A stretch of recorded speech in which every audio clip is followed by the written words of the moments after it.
Morning mga ka-farming, linis time tayo ng mga buntes. Ayun, hanggang doon sa kabilang dulo. So linis time again.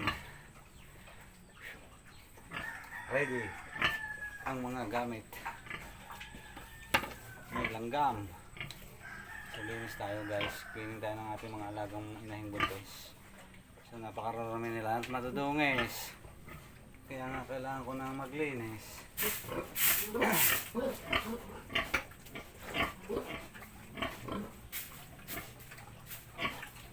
Hindi ako nakapaglinis ng 2 araw eh. O di na may langgam.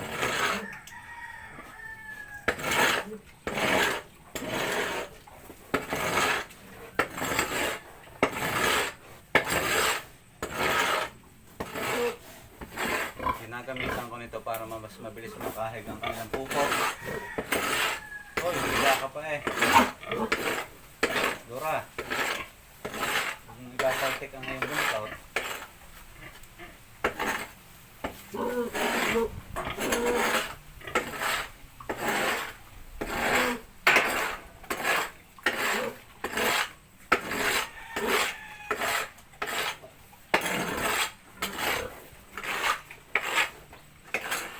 Madaling kahigin, mabilis pang maglinis.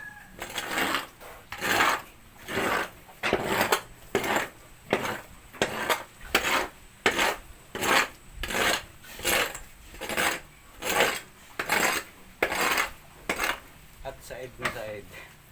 Tapos saka natin dadaspanin.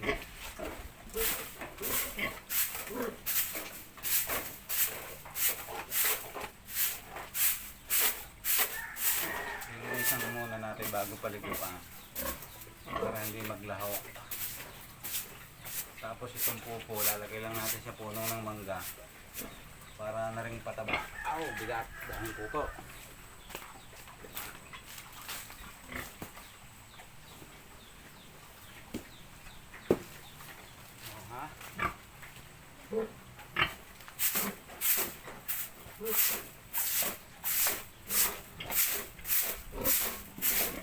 So hindi naman sila ganun kakalat magano.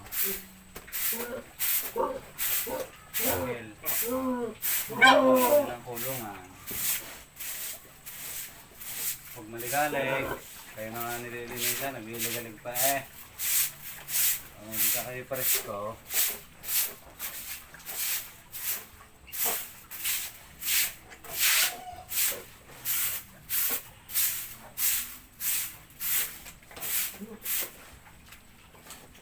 Linis time. Ayos. Nabawasan mo ng konti. Dito naman sa kabila.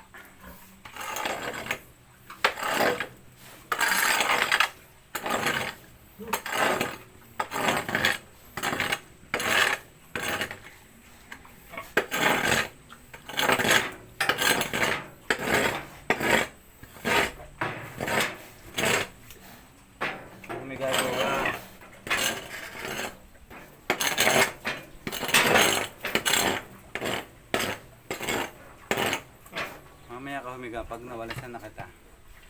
So papakita ko sa mga guys kung gano'n sila kalinis maya maya. Ito mga kababoy ay si Mama Pig Dora. So ito ay ginawa na din ko ito. Then after 4 days sinumpitan ko. And ayun naman, positive, buntis. So kaya si Dora ay durok. Nakita niyo ang kulay. Kulay putik ang puwet. Kumapit na ngayon putik. So napakalaki na ng kanyang tiyan. 2 buwan na siyang buntis. Ngayon 27, December 27, Dora ay 2 buwan ka na. So malaki na rin yung kanyang tiyan. Yan po ay dumalaga. Anak ni Mama Pig Tobia. So hindi agad siya naglandi, halos 10 months na siya. Kaya ginawa ko, ginawa na din ko. Saka ko sinumpitan. Ayun. Nagumpay naman. At siya ay nagbuntis nga.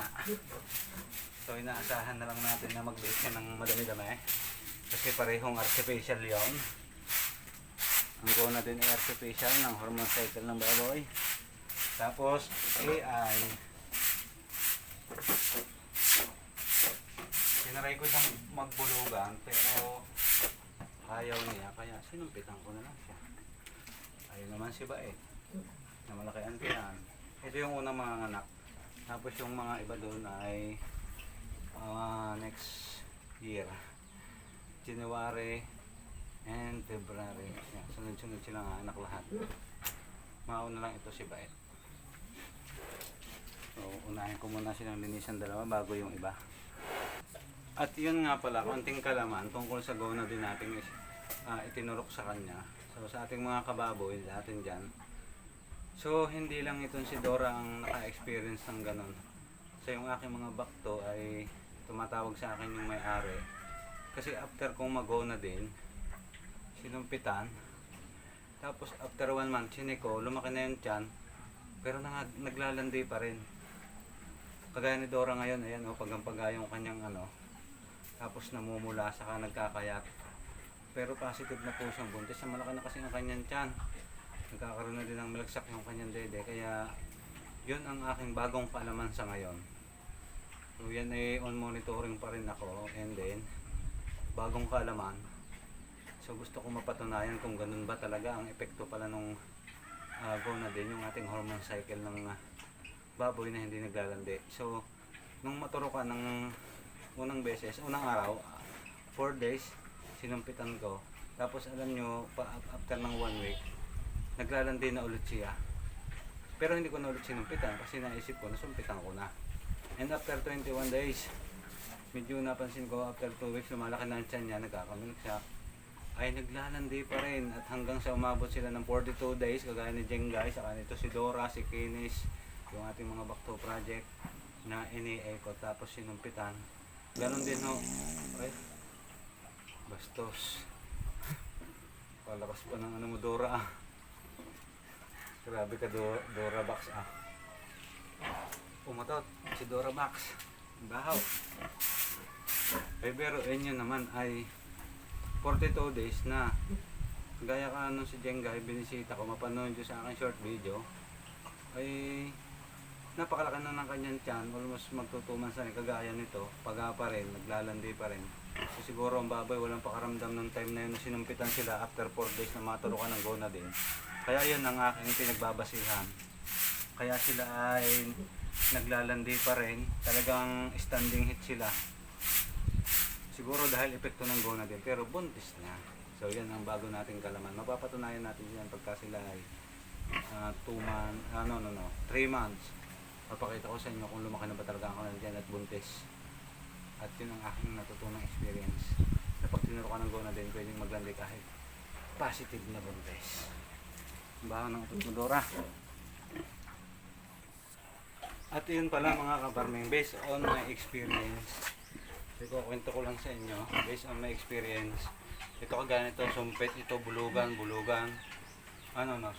sumpit, bulugan. So para po sa akin, sa aking experience at kaalaman, para sa akin, mas the best pa rin yung bulugan kasi talagang sa bulugan, live na live, ang mga similyang pwedeng maging biik kapag pinakasta natin yung ating mga inahin kumpara doon sa sumpit na talagang sabi ko nga, ang tingin ko ay 75%. Kung minsan kasi sumasablay. Pero sa bulugan guys, may sumasablay din pero bihira lang.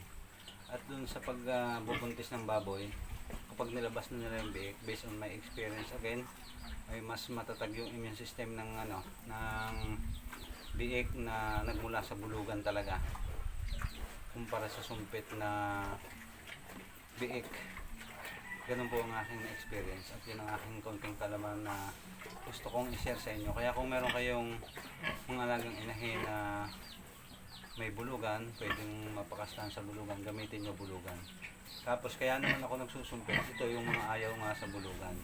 So yung medyo nahihirapan ako kasi wala akong indamyo. Ang ginagamit ko lang talaga, nilalabas ko, tinatalihan ko yung inahin o yung dumalaga para pakastahan sa bulugan. Eh kapag ayaw, yun, kinukulong ko na lang ulit sila, saka ako sinusumpitan. Pero about sa mga biik, kapag lumabas, at saka kung ano ang the best, bulugan pa rin talaga.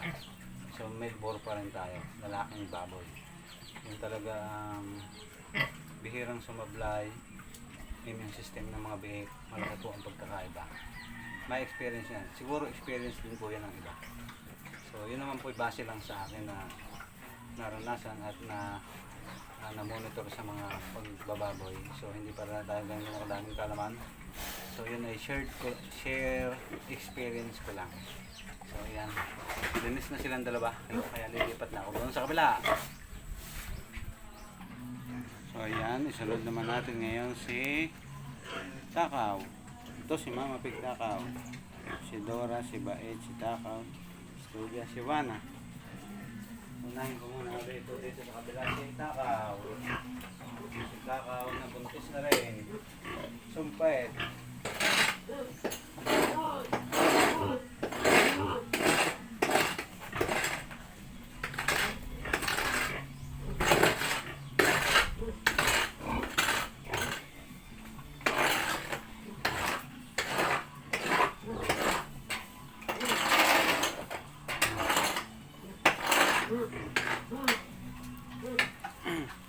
So lahat sila yung mga buntis, mga kaparmi, mga kababoy. At dito rin tayo kumukuha na pinamimigay natin sa ating project na Give One Back to. So kagaya ng sinabi ko, sa paulit-ulit ko mga video, nagdaang mga video, sila ang mga inahin ko na kinukuha natin. And this coming next year medyo marami-rami na tayong pamimigay sa ating mga kaibigan, kakalala at mga gustong mag-alaga dyan. Basta alam nilang na yung ating magandang patakaran at sinasalang-alang na kapaligiran. So ayan guys, thanks for watching. Ako lang ay magbibisi na talaga sa paglilinis nang matapos na at ako ay magpapaligo pa. Bye bye.